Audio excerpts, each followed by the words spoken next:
أعوذ بالله من الشيطان الرجيم بسم الله الرحمن الرحيم. വിശിഷ്ടാതിഥികളെ, അസ്സലാമു അലൈക്കും വറഹ്മത്തുള്ളാഹി വബർക്കാത്തുഹു. അള്ളാഹുവിൻ്റെ അനുഗ്രഹങ്ങളും ശാന്തിയും നിങ്ങളെല്ലാവരിലും ഉണ്ടാകട്ടെ. ആദ്യമായി ഇന്ന് ഈ സായാഹ്നത്തിൽ ഇവിടെ ഞങ്ങളോടൊപ്പം ചേർന്ന എല്ലാ വിശിഷ്ട അതിഥികളോടും ഞാൻ എൻ്റെ കൃതജ്ഞത അറിയിക്കുന്നു. ഈ വർഷം തുടക്കത്തിൽ സംഘാടകർ ഈ സമാധാന സമ്മേളനം നടത്താൻ നിർദ്ദേശിച്ചപ്പോൾ എൻ്റെ ആദ്യ പ്രതികരണം ഇതിനകം 2 പതിറ്റാണ്ടുകളിലേറെയായി നാം ഈ പരിപാടി നടത്തിക്കൊണ്ടിരിക്കുകയാണല്ലോ എന്നതായിരുന്നു. ഇതിൻ്റെ പ്രയോജനം എന്താണെന്നും സമൂഹത്തിൽ അർത്ഥവത്തായ എന്തെങ്കിലും മാറ്റം കൊണ്ടുവരാൻ ഇതിന് സാധിച്ചിട്ടുണ്ടോ എന്നും ചിലർ ന്യായമായും ചോദിച്ചേക്കാം. ഈ അടുത്ത കാലത്തായി രാഷ്ട്രീയക്കാർ, പണ്ഡിതന്മാർ, മതനേതാക്കൾ എന്നിങ്ങനെ പ്രമുഖരായ പലരും അലയടിച്ചുയരുന്ന ആഗോള യുദ്ധ സാഹചര്യത്തെയും അനീതിയെയും അപലപിച്ചിരിക്കുകയാണ്. സമാധാനത്തിനും സുരക്ഷയ്ക്കും മുൻഗണന നൽകാൻ അവർ സർക്കാരുകളോടും പൗരന്മാരോടും ആവശ്യപ്പെടുകയും ചെയ്തിട്ടുണ്ട്. ലോകദൃഷ്ടിയിൽ പ്രസിദ്ധിയും സ്വാധീനവുമുള്ള ഇത്തരം ആളുകളുടെ മുന്നറിയിപ്പുകൾ പോലും അവഗണിക്കപ്പെടുന്ന സ്ഥിതിക്ക് എൻ്റെയോ നമ്മുടെ സമൂഹത്തിൻ്റെയോ ശബ്ദം ആര് കേൾക്കാനാണ്? അതിനാൽ ഈ പരിപാടി നടത്തുന്നതിൽ എന്തെങ്കിലും പ്രയോജനമുണ്ടോ എന്നത് ന്യായമായ ചോദ്യമാണ്. എങ്കിലും എനിക്ക് പറയാനുള്ളത് ഇതാണ്: നല്ല കാര്യങ്ങൾക്കായി കഠിനമായി പരിശ്രമിക്കണമെന്നും അതിൽ നിന്നൊരിക്കലും പിന്മാറരുത് എന്നും ഇസ്ലാം നമ്മെ പഠിപ്പിക്കുന്നു. മാനവരാശിയെ ആത്മനാശത്തിൽ നിന്ന് രക്ഷിക്കാൻ പ്രയത്നിക്കുന്നതിനേക്കാൾ മാനവരാശിയെ ആത്മനാശത്തിൽ നിന്ന് രക്ഷിക്കാൻ പരിശ്രമിക്കുന്നതിനേക്കാൾ മഹത്തായ നന്മ മറ്റെന്തുണ്ട്? ആധുനിക സമൂഹത്തിൻ്റെ കെട്ടുറപ്പിനെ അതിവേഗം നശിപ്പിച്ചുകൊണ്ടിരിക്കുന്ന യുദ്ധങ്ങൾക്കും അക്രമങ്ങൾക്കും വിദ്വേഷത്തിനും അനീതിക്കും നാം തടയിട്ടിട്ടില്ലെങ്കിൽ ഇത് നമ്മുടെ ജീവിതകാലത്ത് വ്യാപകമായ നാശമുണ്ടാക്കുക മാത്രമല്ല, നമുക്ക് ശേഷം വരുന്ന തലമുറകളുടെ ജീവിതത്തിന് മേൽ ദീർഘകാലത്തേക്ക് കരിനിഴൽ വീഴ്ത്തുകയും ചെയ്യും. 2-ാം ലോക മഹായുദ്ധത്തിൽ 7 കോടിയിലധികം ആളുകൾ കൊല്ലപ്പെട്ടു. അവരിൽ ഭൂരിഭാഗവും സാധാരണക്കാരായ പുരുഷന്മാരും സ്ത്രീകളും കുട്ടികളുമായിരുന്നു. ആ കാലഘട്ടത്തിലെ മരണങ്ങളും നാശനഷ്ടങ്ങളും വലിയൊരു പരിധിവരെ ആ കാലഘട്ടത്തിൽ തന്നെ ഒതുങ്ങി നിന്നു എന്നത് ഒരു ചെറിയ ആശ്വാസമാണ്. എന്നാൽ ഇതിന് നൊമ്പരപ്പെടുത്തുന്ന അപവാദമാണ് ജപ്പാൻ. 1945-ൽ 2 ആറ്റം ബോംബുകൾ വർഷിക്കപ്പെട്ട ആ രാജ്യത്ത് ലക്ഷക്കണക്കിന് ആളുകൾ അപ്പോൾ തന്നെ കൊല്ലപ്പെടുകയുണ്ടായി. അതിൻ്റെ റേഡിയോ ആക്റ്റീവ് അനന്തരഫലങ്ങൾ അവരുടെ അടുത്ത തലമുറയെയും വേട്ടയാടി.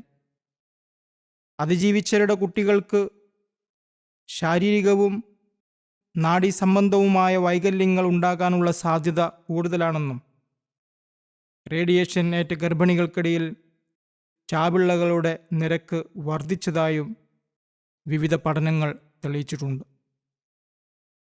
1945-ൽ അമേരിക്കയുടെ കൈവശം മാത്രമേ ആറ്റം ബോംബ് ഉണ്ടായിരുന്നുള്ളൂ. എന്നാൽ ഇന്ന് പല രാജ്യങ്ങളുടെയും പക്കൽ ആണവായുധങ്ങളുണ്ട്. ജപ്പാനിൽ പ്രയോഗിച്ച ബോംബുകളേക്കാൾ എത്രയോ മടങ്ങ് സംഹാരശേഷിയുള്ളവയാണ് അവ. അതിനാൽ ഒന്നോ രണ്ടോ രാജ്യങ്ങൾ മാത്രം ആയുധങ്ങൾ പ്രയോഗിച്ചാൽ പോലും അങ്ങനെ സംഭവിക്കാതിരിക്കട്ടെ, തൽഫലമായുണ്ടാകുന്ന കൂട്ടനാശവും ദൂരവ്യാപകമായ കെടുതികളും നമുക്ക് സങ്കല്പിക്കാൻ കഴിയുന്നതിനും അപ്പുറമായിരിക്കും. സ്വാധീന ശക്തിയുള്ള നിരവധി പ്രമുഖർ ഇപ്പോൾ യുദ്ധത്തിനും അനീതിക്കുമെതിരെ മുന്നറിയിപ്പ് നൽകിക്കൊണ്ടിരിക്കുന്നു. വീണ്ടും വിചാരമില്ലാതെ ഈ ആക്രമണ രീതി തുടരുന്നത് മനുഷ്യ ചരിത്രത്തിൽ സമാനതകളില്ലാത്ത ഒരു ദുരന്തത്തിലേക്ക് നയിക്കുമെന്ന് അവർ തിരിച്ചറിയുന്നു. വൈകുന്നതിനു മുമ്പ് അപകടത്തിൻ്റെ വക്കിൽ നിന്ന് പിന്തിരിയാൻ അവർ രാഷ്ട്രങ്ങളോട് അഭ്യർത്ഥിക്കുകയാണ്. സ്വന്തം കുടുംബങ്ങൾക്കായി മെച്ചപ്പെട്ട ജീവിതം കെട്ടിപ്പടുക്കുവാൻ സാധാരണക്കാർക്ക് അവസരം നൽകുന്നതിനു പകരം ചിന്തിക്കാൻ പോലും കഴിയാത്ത ഒരു വിപത്തിൻ്റെ ആഴങ്ങളിലേക്ക് മാനവരാശിയെ ലോകനേതാക്കൾ തള്ളിവിടുന്നതെന്തുകൊണ്ടാണ്? സത്യത്തിൽ നാം പരസ്പരം മാത്രമല്ല, നമ്മുടെ മക്കൾക്കും പേരക്കുട്ടികൾക്കും വരും തലമുറകൾക്കുമെതിരെ എന്തിന് യുദ്ധം ചെയ്യുന്നു എന്ന് മനുഷ്യരെന്ന നിലയിൽ നാം സ്വയം ഉന്നയിക്കേണ്ട ചോദ്യമാണ്. ഈ സാഹചര്യത്തിൽ ആധുനിക യുദ്ധങ്ങളെക്കുറിച്ചും ലോകത്ത് നീതി നടപ്പാക്കുന്നതിലെ പരാജയത്തെക്കുറിച്ചും പൊതുപ്രവർത്തകർ നടത്തിയ ചില പ്രസ്താവനകൾ ഞാൻ അവതരിപ്പിക്കാം.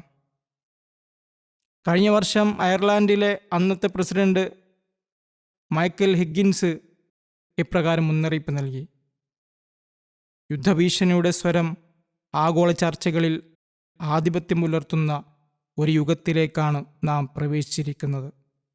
അതേസമയം പരമ്പരാഗത നയതന്ത്ര രീതികളും പൊതു താൽപ്പര്യങ്ങളും മാറ്റിവെക്കപ്പെട്ടിരിക്കുന്നു. യുദ്ധചിന്ത വളർത്തിയെടുക്കാൻ കൂട്ടായി യത്നിക്കുന്നതിനേക്കാൾ ഇപ്പോൾ മാനവരാശിക്ക് ആവശ്യം സമാധാന ചിന്ത വളർത്തിയെടുക്കലാണ് എന്ന് അദ്ദേഹം നിരീക്ഷിച്ചു. അതുപോലെ തന്നെ സ്ലോവാക്യൻ പ്രധാനമന്ത്രി റോബർട്ട് ഫിറ്റ്സോ കഴിഞ്ഞ വർഷം യുദ്ധസന്നാഹങ്ങളും സൈബർ ഭീഷണികളും എങ്ങനെയാണ് സാധാരണവൽക്കരിക്കപ്പെടുന്നതെന്ന് തുറന്നു പറയുകയുണ്ടായി. എല്ലായിടത്തും എല്ലാവരും യുദ്ധത്തെക്കുറിച്ച് മാത്രമാണ് സംസാരിക്കുന്നതെന്ന് അദ്ദേഹം പറഞ്ഞു. എല്ലാവരും തങ്ങളുടെ ആയുധങ്ങൾ പ്രദർശിപ്പിച്ചു ഭീഷണിപ്പെടുത്തുന്നു. ഉക്രൈൻ്റെ കാര്യത്തിൽ എല്ലാം വ്യക്തമാണ്. എന്നാൽ ഇറാൻ്റെയോ ഗാസയുടെയോ കാര്യത്തിൽ ഒന്നും വ്യക്തമല്ല. അദ്ദേഹം തുടർന്നു: ഇരട്ടത്താപ്പുകൾ തികച്ചും വ്യക്തമാണ്. വെട്ടി തുറന്നു പറയട്ടെ, ലോകത്തിന് ഭ്രാന്ത് പിടിച്ചിരിക്കുകയാണെന്ന് ഞാൻ പറയും. എന്തുകൊണ്ടാണ് എല്ലാവർക്കും യുദ്ധം ഇത്ര ഇഷ്ടമെന്ന് എനിക്ക് മനസ്സിലാകുന്നില്ല. ഒരു പ്രധാനമന്ത്രി എന്ന നിലയിൽ എനിക്ക് യുദ്ധം ഇഷ്ടമല്ല. ഞാൻ സമാധാനത്തിന് വേണ്ടിയാണ് നിലകൊള്ളുന്നത്. അദ്ദേഹം പറയുന്ന പ്രസ്തുത ഇരട്ടത്താപ്പുകൾ നിരാശയും നീരസവും ഉളവാക്കാൻ കാരണമാകുന്നു. താൻ ആഗ്രഹിക്കുന്നത് മറ്റുള്ളവർക്കും വേണ്ടി ആഗ്രഹിക്കുക എന്നത് ഇസ്ലാമിൻ്റെ അടിസ്ഥാന അധ്യാപനങ്ങളിൽ ഒന്നാണല്ലോ. ഈ സുവർണതത്വം സത്യസന്ധമായി നടപ്പിലാക്കിയാൽ ലോകം സമാധാനത്തിൻ്റെയും സഹജാവബോധത്തിൻ്റെയും ഒരു സ്വർഗമായി മാറുമെന്ന് ഞാൻ ഉറച്ചു വിശ്വസിക്കുന്നു.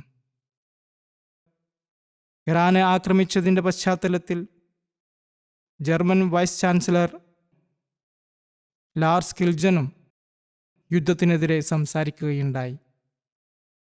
അനീതിക്കെതിരെ ശബ്ദമുയർത്തുന്ന ആരെയും ഞാൻ അഭിനന്ദിക്കുന്നു.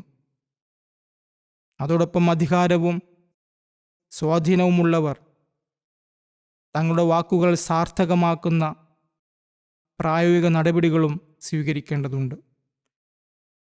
നിർഭാഗ്യവശാൽ യഥാർത്ഥ നയരൂപീകരണത്തിൻ്റെയോ നിർണായക നടപടികളുടെയോ കാര്യം വരുമ്പോൾ അവർ ഒന്നും ചെയ്യുന്നില്ല. വാക്കുകൾക്ക് അവ എത്ര തന്നെ ഹൃദയഹാരിയോ ജ്ഞാനപൂർണമോ ആണെങ്കിലും സ്വയമേവ സമാധാനം കൊണ്ടുവരാൻ കഴിയില്ലല്ലോ. മൂന്നാം ലോക മഹായുദ്ധം ഭാഗികമായി ഇപ്പോൾ നടന്നുകൊണ്ടിരിക്കുകയാണെന്നും മനുഷ്യരാശിയുടെ ഭാവി അപകടത്തിലാണെന്നുമാണ് തുർക്കി സന്ദർശനത്തിനിടെ പോപ്പ് ലിയോ പ്രഖ്യാപിച്ചത്. ലോകമഹായുദ്ധം ഇതിനകം ആരംഭിച്ചുവെന്നും ലോകം അതിൻ്റെ പിടിയിലേക്ക് അറിഞ്ഞോ അറിയാതെയോ ആഴ്ന്നു പോവുകയാണെന്നും ഞാൻ ദീർഘകാലമായി നൽകിക്കൊണ്ടിരിക്കുന്ന മുന്നറിയിപ്പുകൾ ഇപ്പോൾ പോപ്പും മറ്റുള്ളവരും അംഗീകരിച്ചിരിക്കുന്നു. യുദ്ധം വ്യാപിക്കാനുള്ള സാധ്യതകളെക്കുറിച്ച് സ്പെയിൻ പ്രധാനമന്ത്രി പെഡ്രോ സാഞ്ചസ് അടുത്തിടെ ഇപ്രകാരം പറയുകയുണ്ടായി: അരുതാത്തൊരു കാര്യത്തിന് അരുതാത്ത മറ്റൊരു കാര്യം കൊണ്ട് മറുപടി നൽകാൻ കഴിയില്ല. കാരണം അവിടെ നിന്നാണ് മനുഷ്യരാശിയുടെ വലിയ ദുരന്തങ്ങൾ ആരംഭിക്കുന്നത്.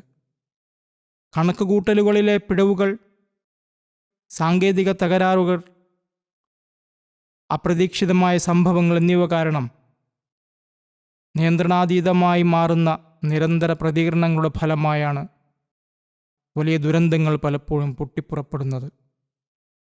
ഒരു കക്ഷി ചെയ്യുന്ന അനീതി മറ്റുള്ളവർക്ക് അതുപോലെ ചെയ്യാൻ അനുവാദം നൽകുന്നില്ല എന്നത് വിവേകപൂർണമായ ഒരു സുപ്രധാന നിരീക്ഷണമത്രേ. അന്താരാഷ്ട്ര നിയമങ്ങളെ യാതൊരു കൂസലുമില്ലാതെ ലംഘിച്ചുകൊണ്ട് സങ്കുചിത സ്വാർത്ഥ താൽപ്പര്യങ്ങൾക്കായി മാത്രം ശിക്ഷാഭീതിയില്ലാതെയാണ് എന്ന് ചില വൻ ശക്തികൾ പ്രവർത്തിക്കുന്നത്. എന്നാൽ അനീതിയോ നിയമവിരുദ്ധമായ പ്രവർത്തനങ്ങളോ ഒരിക്കലും ശൂന്യതയിൽ സംഭവിക്കുന്നതല്ലെന്ന് അവർ ഓർക്കണം. ലോകം അരാജകത്വത്തിലേക്ക് കൂപ്പുകുത്തുകയും സമാധാനത്തിൻ്റെ അടിത്തറ തകരുകയും ചെയ്താൽ തങ്ങളും കഷ്ടപ്പെടുന്നുമെന്ന യാഥാർത്ഥ്യത്തിന് നേരെ അവർ കണ്ണടയ്ക്കരുത്. തീർച്ചയായും അനീതി എന്നത് അതിവേഗം പടരുന്ന മാരകമായൊരു വൈറസാണ്. അതിനാൽ ഇന്ന് വൻ ശക്തികൾ അന്താരാഷ്ട്ര നിയമങ്ങൾ ലംഘിക്കുകയും അതിൻ്റെ യാതൊരു ഭവിഷ്യത്തും നേരിടാതിരിക്കുകയും ചെയ്താൽ നാളെ ചെറിയ ശക്തികളും നിയമത്തെയും മനുഷ്യജീവനെയും അഗണ്യമാക്കാൻ ധൈര്യപ്പെടും.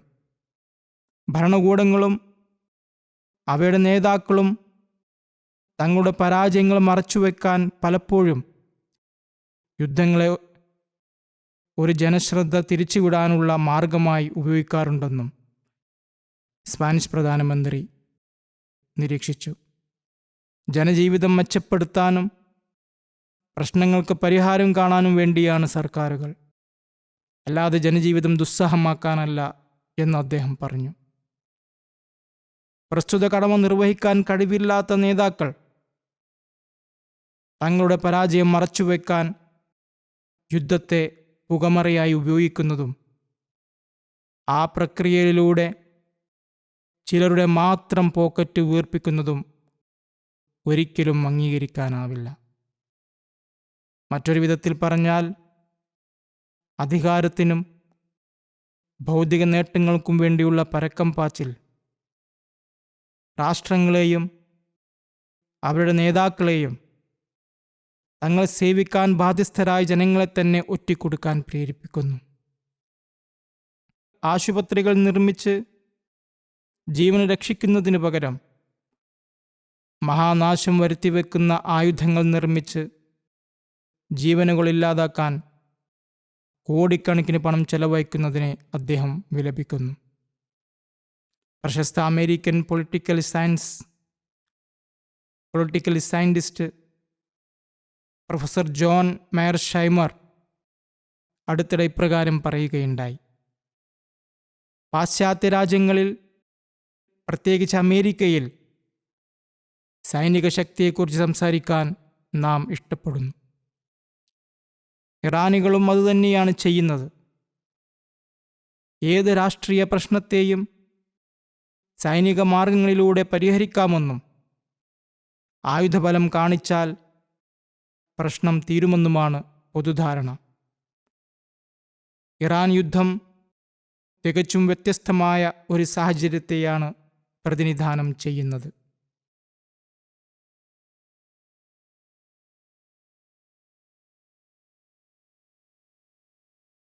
ഇറാൻ യുദ്ധം തികച്ചും വ്യത്യസ്തമായ ഒരു സാഹചര്യത്തെയാണ് പ്രതിനിധാനം ചെയ്യുന്നതെന്നും ഇതിന് വേഗത്തിൽ പരിഹാരം കണ്ടില്ലെങ്കിൽ അത് ആഗോള സാമ്പത്തിക മാന്ദ്യത്തിന് കാരണമാകുമെന്നും അദ്ദേഹം മുന്നറിയിപ്പ് നൽകി. യുദ്ധത്തിൻ്റെയും അനീതിയുടെയും വിഷലിപ്തമായ ഫലങ്ങളിൽ നിന്ന് ലോകത്തിൻ്റെ ഒരു ഭാഗവും സുരക്ഷിതമല്ല എന്നതാണ് സത്യം. തങ്ങളുടെ അധികാരം ഭീഷണിയിലാണെന്ന് രാഷ്ട്രങ്ങൾ ഭയപ്പെടുമ്പോൾ തങ്ങളുടെ മേധാവിത്വം നിലനിർത്താൻ അവർ ബലപ്രയോഗത്തെയും അനീതിയെയും ആശ്രയിക്കുമെന്ന് ചരിത്രം നമുക്ക് കാണിച്ചു തരുന്നു. ഒടുവിലിരകൾ പ്രതികരിക്കുമ്പോൾ അവരും പ്രതികാരവാഞ്ഛയാൽ ആളിക്കത്തുന്നു. ഇത്തരത്തിൽ അധികാരികളുടെ അതിക്രമങ്ങൾ മർദ്ദിതരെ തങ്ങൾ ഒരിക്കൽ അനുഭവിച്ച അതേ അനീതികൾ ചെയ്യാൻ പ്രേരിപ്പിക്കുകയും യുദ്ധത്തിൻ്റെയും അക്രമത്തിൻ്റെയും അധർമ്മത്തിൻ്റെയും ദുഷ്ടചക്രം നിലയ്ക്കാതെ കറങ്ങുകയും ചെയ്യുന്നു. ഈ കാരണത്താലാണ് മർദ്ദകൻ്റെയും മർദ്ദിതൻ്റെയും കൈകളെ തടയണമെന്ന് ഇസ്ലാം പഠിപ്പിക്കുന്നത്. മർദ്ദിതരെ സഹായിക്കാൻ നാം ബാധ്യസ്ഥരാണെങ്കിലും അവർ പ്രതികാരം ചെയ്യാതിരിക്കാനും നീതിയുടെ പരിധികൾ ലംഘിക്കാതിരിക്കാനും നാം ഉറപ്പുവരുത്തേണ്ടതുണ്ട്. ചരിത്ര പാഠങ്ങൾ ഉൾക്കൊള്ളുന്നതിൽ ലോകം പരാജയപ്പെട്ടതിനെക്കുറിച്ച് അമേരിക്കൻ സാമ്പത്തിക ശാസ്ത്രജ്ഞൻ ജെഫ്രി സാറ്റ്സ് ഈയിടെ കൃത്യമായ വിലയിരുത്തൽ നടത്തിയിട്ടുണ്ട്.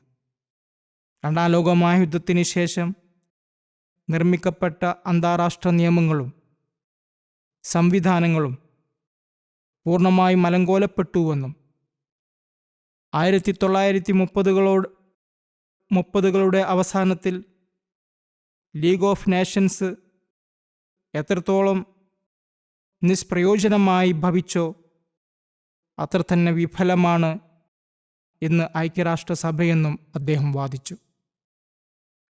ആണവയുഗത്തിൽ ഇത്തരമൊരു നിയമലംഘനം നാം കണ്ടിട്ടില്ല. ഐക്യരാഷ്ട്രസഭ ഇപ്പോൾ അടിസ്ഥാനപരമായി പ്രയോജനശൂന്യമാണ് എന്ന് അദ്ദേഹം പറഞ്ഞു. ഐക്യരാഷ്ട്രസഭയുടെ പരാജയത്തെക്കുറിച്ച് ഞാൻ പലതവണ സംസാരിച്ചിട്ടുള്ളതാണ്. സുരക്ഷാ കൗൺസിലിലെ 5 സ്ഥിരാംഗങ്ങൾക്ക് അബ്സല്യൂട്ട് വീറ്റോ അധികാരം നൽകുന്ന ഒരു സംവിധാനത്തിലാണ് അതിപ്പോഴും പ്രവർത്തിക്കുന്നത്. മറ്റു രാഷ്ട്രങ്ങൾക്കില്ലാത്ത ഈ പ്രത്യേക അധികാരവും അസമത്വവുമാണ് ഐക്യരാഷ്ട്രസഭയുടെ പരാജയത്തിൻ്റെ മൂലകാരണം. എന്നാൽ അന്താരാഷ്ട്ര ബന്ധങ്ങളിൽ യഥാർത്ഥ നീതിയും ന്യായവും നിലനിന്നിരുന്നുവെങ്കിൽ അമേരിക്കയ്ക്കോ ഇസ്രായേലിനോ ഇറാനോ മറ്റു രാജ്യങ്ങൾക്കോ യുദ്ധം ചെയ്യേണ്ട സാഹചര്യമുണ്ടാകുമായിരുന്നില്ല. ഈ വർഷം ആദ്യം കാനഡയുടെ പ്രധാനമന്ത്രി മാർക്ക് ഹെൻറി തൻ്റെ പ്രസംഗത്തിൽ പറയുകയുണ്ടായി, അധികാരാധിഷ്ഠിത വ്യവസ്ഥിതിക്ക് മങ്ങലേറ്റുകൊണ്ടിരിക്കുകയാണ്. ശക്തന്മാർക്ക് ഇഷ്ടമുള്ളത് ചെയ്യാം, ദുർബലർ അത് സഹിച്ചേ മതിയാവൂ എന്ന അവസ്ഥയാണിന്ന്. പണക്കാർക്കും കരുത്തർക്കും വ്യത്യസ്ത നിയമങ്ങളാണ് ബാധകമെന്ന് അദ്ദേഹവും സമ്മതിക്കുന്നു. എന്നിരുന്നാലും ഈ തത്വത്തെ ചൂഷണം ചെയ്യുന്ന ശക്തരായ രാജ്യങ്ങൾ തിരിച്ചറിയേണ്ടത് ബലപ്രയോഗവും ഭീഷണിയും ഹ്രസ്വദൃഷ്ടിയുള്ളതും വിപരീത ഫലം നൽകുന്നതുമായ തന്ത്രമാണെന്നാണ്. ഇതെല്ലായ്പ്പോഴും നിരാശയും കുഴപ്പവും അസ്ഥിരതയും മാത്രമേ സൃഷ്ടിക്കുകയുള്ളൂ. ജർമ്മൻ ചാൻസലർ ഫ്രെഡറിക് മേ ഇപ്രകാരം മുന്നറിയിപ്പ് നൽകുകയുണ്ടായി: നമ്മുടെ സ്വാതന്ത്ര്യം ഇനി വെറുതെ ഉറപ്പു നൽകപ്പെടുന്ന ഒന്നല്ല. അതിന് ഭീഷണിയുണ്ട്. അവകാശങ്ങളിലും നിയമങ്ങളിലും അധിഷ്ഠിതമായ അന്താരാഷ്ട്രക്രമം പണ്ടത്തെ പോലെ നിലനിൽക്കുന്നില്ല. ഈ വാക്കുകൾ പറയുമ്പോഴും ജർമ്മനി ഉൾപ്പെടെയുള്ള വികസിത രാഷ്ട്രങ്ങൾ ദുർബല രാഷ്ട്രങ്ങൾ അടിച്ചമർത്തി തങ്ങളുടെ മേധാവിത്വം നിലനിർത്താനാണ് അധികാരം ഉപയോഗിക്കുന്നത്. എല്ലാ സാഹചര്യങ്ങളിലും സത്യത്തിനും നീതിക്കും വേണ്ടി നിലകൊള്ളുന്നതിനു പകരം അവർ തങ്ങളുടെ സഖ്യകക്ഷികളുടെ ക്രൂരതകൾക്ക് നേരെ കണ്ണടയ്ക്കുകയും തന്ത്രപരമായ സഖ്യങ്ങൾക്ക് മുൻഗണന നൽകുകയും ചെയ്യുന്നു. വിദേശ രാജ്യങ്ങളിലെ പാശ്ചാത്യ ഇടപെടലുകൾക്ക് പലപ്പോഴും നൽകുന്ന ഒരു ന്യായീകരണം അവിടുത്തെ സ്ത്രീകളുടെയും പെൺകുട്ടികളുടെയും മോചനമാണ്. വിദേശ ബോംബുകളാൽ ദാരുണമായി കൊല്ലപ്പെടുന്ന ആയിരക്കണക്കിന് സ്ത്രീകളും പെൺകുട്ടികളും ഇത്തരം അവകാശവാദങ്ങളുടെ പൊള്ളത്തരം തുറന്നു കാട്ടുകയാണ് ചെയ്യുന്നത്. ഇറാഖ് യുദ്ധം പൊട്ടിപ്പുറപ്പെട്ടതിന് ശേഷം സ്പാനിഷ് MEP ഇറാന്റെ മോൺട്രോ പ്രസ്താവിച്ചത് സ്ത്രീകളുടെയും പെൺകുട്ടികളുടെയും അവകാശങ്ങൾ ഭൗമരാഷ്ട്രീയ അജണ്ടകൾ നടപ്പിലാക്കാനുള്ള ഒരു ഒഴികഴിവായി ചൂഷണം ചെയ്യപ്പെടുകയാണ് എന്നാണ്. അവർ പറഞ്ഞു, അമേരിക്കൻ ബോംബുകളോ നിയമവിരുദ്ധമായ ആക്രമണങ്ങളോ വഴി ഒരു സ്ത്രീയും ഇതുവരെ മോചിക്കപ്പെട്ടിട്ടില്ല. സിറിയയിലോ ഇറാഖിലോ ലബനനിലോ അഫ്ഗാനിസ്ഥാനിലോ അത് സംഭവിച്ചിട്ടില്ല. ഇറാനിലും അത് സംഭവിക്കില്ല. നിയമവിരുദ്ധമായ ബോംബാക്രമണങ്ങളെയും സാമ്രാജ്യത്വ കടന്നുകയറ്റങ്ങളെയും ന്യായീകരിക്കാൻ ഞങ്ങളുടെ അവകാശങ്ങളെയും ശരീരങ്ങളെയും സ്ത്രീകൾ അനുഭവിക്കുന്ന അതിക്രമങ്ങളെയും ഒഴികഴിവുകളായി ഉപയോഗിക്കുന്നതിൽ ഞങ്ങൾ മടുത്തു. കരുത്തുറ്റ രാഷ്ട്രങ്ങൾ തങ്ങളുടെ അനീതികളെയും യുദ്ധങ്ങളെയും മനുഷ്യാവകാശ സംരക്ഷണമെന്ന വ്യാജേന ന്യായീകരിക്കാൻ ശ്രമിക്കുന്നു എന്ന വേദനിപ്പിക്കുന്ന സത്യമാണ് അവരുടെ വാക്കുകൾ വെളിപ്പെടുത്തുന്നത്. നിലവിലെ അപകട സാധ്യതകളെക്കുറിച്ച് ജനങ്ങൾ കൂടുതൽ ബോധവാന്മാരായിക്കൊണ്ടിരിക്കുകയാണ്.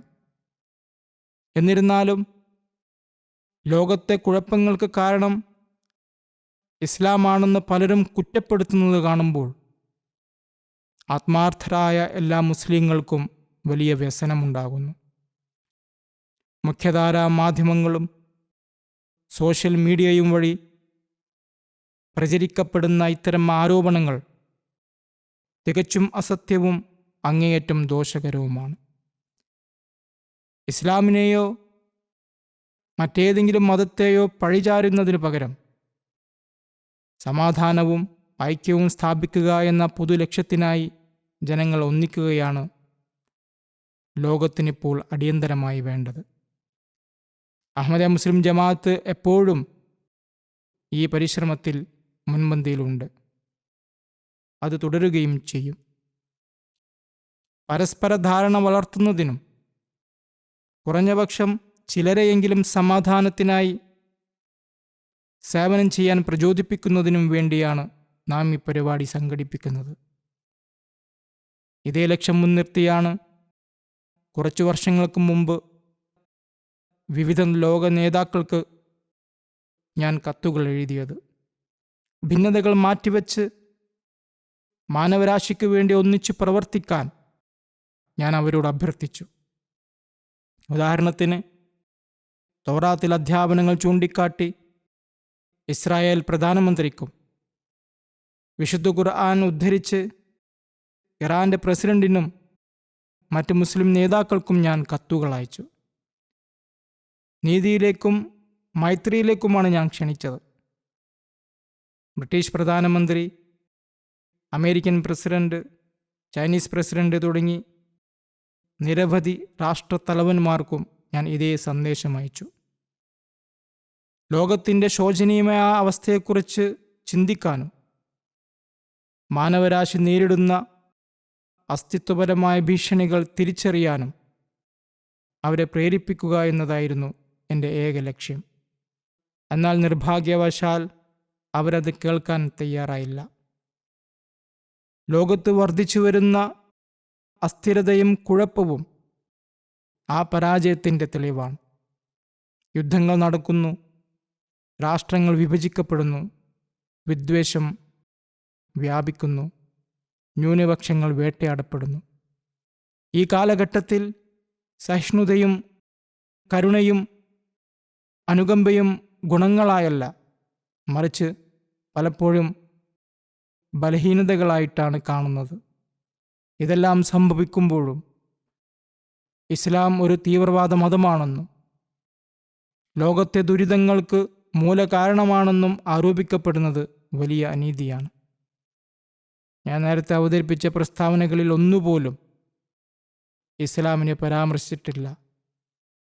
പകരം അവ വിരൽ ചൂണ്ടിയത് സർക്കാരുകളുടെ ഭൗമരാഷ്ട്രീയ പരാജയങ്ങളിലേക്കും സമാധാനം ഉറപ്പാക്കേണ്ട സ്ഥാപനങ്ങളുടെ തകർച്ചയിലേക്കുമാണ്. സ്വാർത്ഥ താൽപ്പര്യങ്ങൾ നിറവേറ്റുന്നതിനും മറ്റുള്ളവരുടെ മേൽ തങ്ങളുടെ മേധാവിത്വം നിലനിർത്താനും വേണ്ടിയുള്ള സമ്പന്നരുടെയും ശക്തരുടെയും ആഗ്രഹമാണ് ലോകത്തെ കുഴപ്പങ്ങളിലേക്ക് നയിച്ചത്. സംഘർഷങ്ങളുടെ ഉറവിടമാകുന്നതിനു പകരം സമാധാനത്തിലേക്കുള്ള ശാശ്വത പാതയാണ് ഇസ്ലാമിൻ്റെ അധ്യാപനങ്ങൾ വാഗ്ദാനം ചെയ്യുന്നത്. ഇത് വ്യക്തമാക്കാൻ വിശുദ്ധ ഖുർആനിലെ ചില വചനങ്ങൾ ഞാൻ ഉദ്ധരിക്കാം.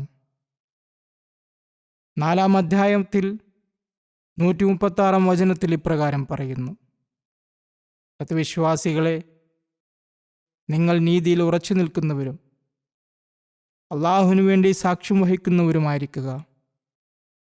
അത് നിങ്ങൾക്കോ നിങ്ങളുടെ മാതാപിതാക്കൾക്കോ അടുത്ത ബന്ധുക്കൾക്കോ എതിരായാൽ പോലും. ഇവിടെ കേവല നീതിയും തുല്യതയും ഉയർത്തിപ്പിടിക്കാൻ അള്ളാഹു മുസ്ലിങ്ങളോട് ആവശ്യപ്പെടുന്നു. സത്യത്തിനും നീതിക്കും വേണ്ടി തനിക്കോ തൻ്റെ മാതാപിതാക്കൾക്കോ പ്രിയപ്പെട്ടവർക്കോ സമൂഹത്തിനോ എതിരെ പോലും സാക്ഷി നിൽക്കാൻ ഒരാൾ തയ്യാറാകണമെന്ന് ഇത് ആവശ്യപ്പെടുന്നു. ഈ വചനം തുടരുന്നു: അവൻ, അതായത് സാക്ഷ്യപ്പെടുത്തുന്ന ആൾ, ധനികനായാലും ദരിദ്രനായാലും അള്ളാഹുവാണ് അവർ രണ്ടുപേരോടും കൂടുതൽ താൽപ്പര്യമുള്ളവൻ. അതിനാൽ നിങ്ങൾ നീതി പാലിക്കാതെ സ്വന്തം താൽപ്പര്യങ്ങളെ പിന്തുടരരുത്. മറ്റൊരു വിധത്തിൽ പറഞ്ഞാൽ, ഒരാളുടെ സാമൂഹിക പദവിക്കോ ഭൗതിക സമ്പത്തിനോ ദൈവദൃഷ്ടിയിൽ യാതൊരു സ്ഥാനവുമില്ല. സത്യത്തോടും നീതിയോടുമുള്ള ഒരാളുടെ ആത്മാർത്ഥത മാത്രമാണ് അവിടെ പ്രധാനം.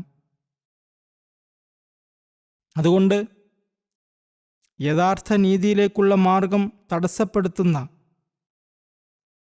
തരം താഴ്ന്ന ആഗ്രഹങ്ങളെ പ്രതിരോധിക്കാൻ മുസ്ലിങ്ങൾ കൽപ്പിക്കപ്പെട്ടിരിക്കുന്നു.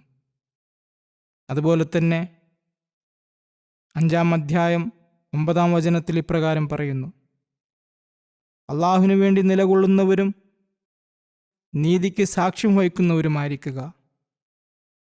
ഒരു ജനതയുടെ ശത്രുത നീതി പ്രവർത്തിക്കാതിരിക്കാൻ നിങ്ങളെ പ്രേരിപ്പിക്കാതിരിക്കട്ടെ.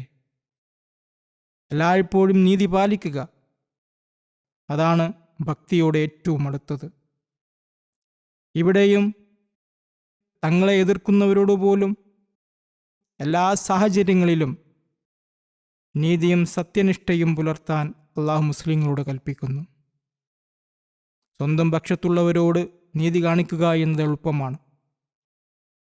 എന്നാൽ നിങ്ങളെ എതിർക്കുന്നവരുടെ അവകാശങ്ങൾ നിറവേറ്റുക എന്നതാണ് ഏറ്റവും വലിയ പരീക്ഷണം.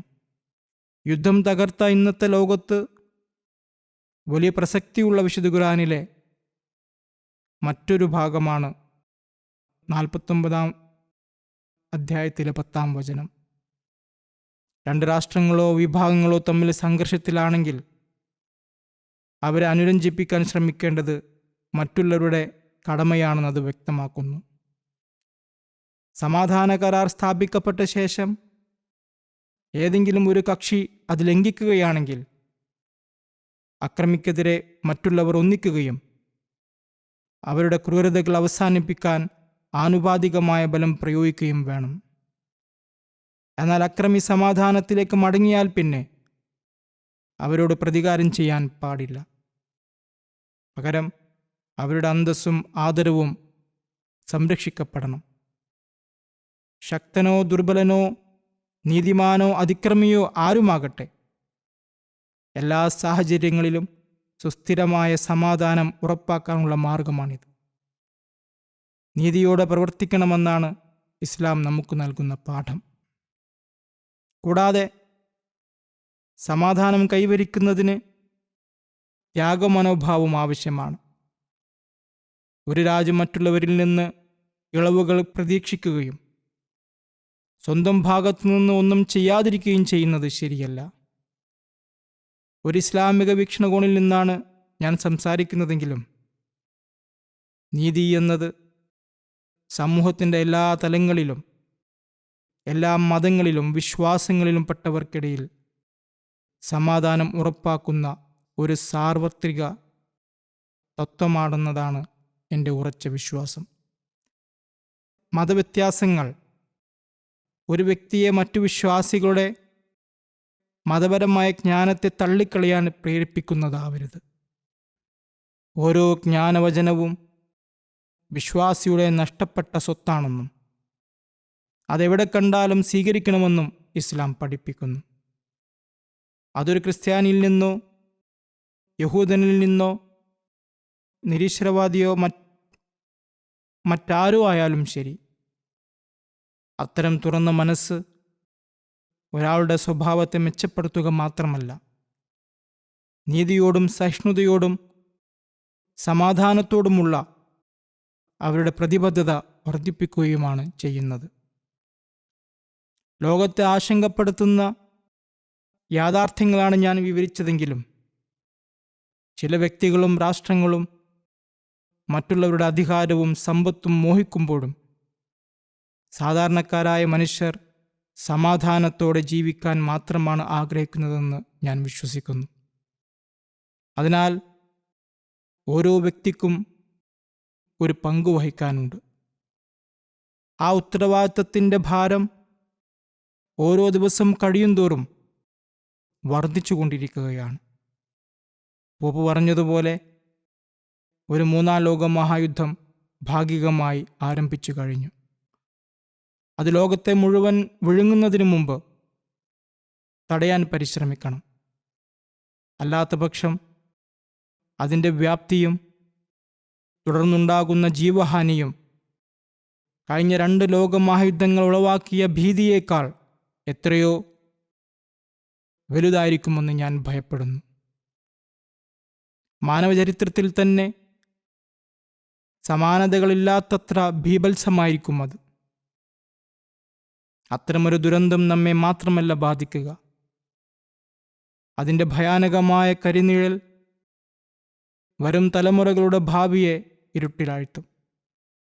അതിനാൽ നാം നമ്മെക്കുറിച്ച് മാത്രം ചിന്തിച്ചാൽ പോരാ, പകരം നമ്മുടെ മക്കൾക്കും വരും തലമുറകൾക്കുമായി നാം എങ്ങനെയുള്ള ഒരു ലോകമാണ് വിട്ടുപോകുന്നത് എന്ന് ചിന്തിക്കാൻ നാം എല്ലാവരും ബാധ്യസ്ഥരാണ്. വരും തലമുറകൾ നമ്മുടെ പരാജയഭാരം പേറുന്നതിന് പകരം സമാധാനവും ഐശ്വര്യവുമുള്ള ഒരു ലോകം അവർക്കായി വിട്ടുകൊടുക്കാൻ നമുക്കിപ്പോൾ തന്നെ പ്രവർത്തിക്കാം. അങ്ങനെ കത്തിയെരിയുന്ന ഒരു ലോകം ഞങ്ങൾക്കെന്തിനു നൽകിയെന്ന നമ്മുടെ മക്കളുടെ കുറ്റപ്പെടുത്തുന്ന ചോദ്യങ്ങളിൽ നിന്ന് നമുക്ക് രക്ഷപ്പെടാം. അപ്പോൾ മാത്രമേ ഈ പീസ് സിംബോസിയം അതിൻ്റെ പേരിനെ അന്വർത്ഥമാക്കിക്കൊണ്ട് സതുദ്ദേശത്തോടെയുള്ള വെറുമൊരു ഒത്തുചേരൽ എന്നതിലുപരി സമാധാനം സ്വായത്തമാക്കാനുള്ള ഒരു വഴിത്തിരിവായി തീരുകയുള്ളൂ. ഈ പരിപാടി സമാധാനത്തിനും നീതിക്കും വേണ്ടിയുള്ള ഒരു യഥാർത്ഥ ഉത്തേജകമായി വർത്തിച്ചുകൊണ്ട് ലോകത്ത് ശാശ്വതമായ മാറ്റം കൊണ്ടുവരുമെന്ന് ഞാൻ ആത്മാർത്ഥമായി പ്രത്യാശിക്കുകയും പ്രാർത്ഥിക്കുകയും ചെയ്യുന്നു. ഈ നിമിഷത്തിൻ്റെ ഗൗരവം മനസ്സിലാക്കാൻ സർവശക്തനായ അല്ലാഹു മനുഷ്യരാശിയെ പ്രാപ്തരാക്കട്ടെ. എല്ലാ മനുഷ്യരും തങ്ങളുടെ വിശ്വാസാദർശങ്ങൾക്ക് അതീതമായി നിന്നുകൊണ്ട് ലോകത്ത് സമാധാനം സ്ഥാപിക്കുക എന്ന പൊതുലക്ഷ്യത്തിനായി ഒന്നിക്കട്ടെ. നമുക്ക് ചുറ്റും ഭീഷണിയായി നിൽക്കുന്ന യുദ്ധത്തിൻ്റെ കറുത്ത മേഘങ്ങൾ നീങ്ങി സമാധാനത്തിൻ്റെയും സ്നേഹത്തിൻ്റെയും കാരുണ്യത്തിൻ്റെയും നീലാകാശം തെളിയുമാറാകട്ടെ. ഇത്രയും പറഞ്ഞ് ഈ സായാഹ്നത്തിൽ ഞങ്ങളോടൊപ്പം ചേർന്ന എല്ലാവർക്കും ഒരിക്കൽ കൂടി എൻ്റെ അഗാധമായ നന്ദി ഞാൻ രേഖപ്പെടുത്തുന്നു. നിങ്ങൾക്ക് നന്ദി.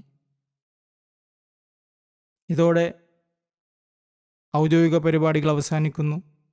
നമ്മുടെ രീതി അനുസരിച്ച് ഹുസൂർ ഇപ്പോൾ മൗനപ്രാർത്ഥനയ്ക്ക് നേതൃത്വം നൽകുന്നതാണ്.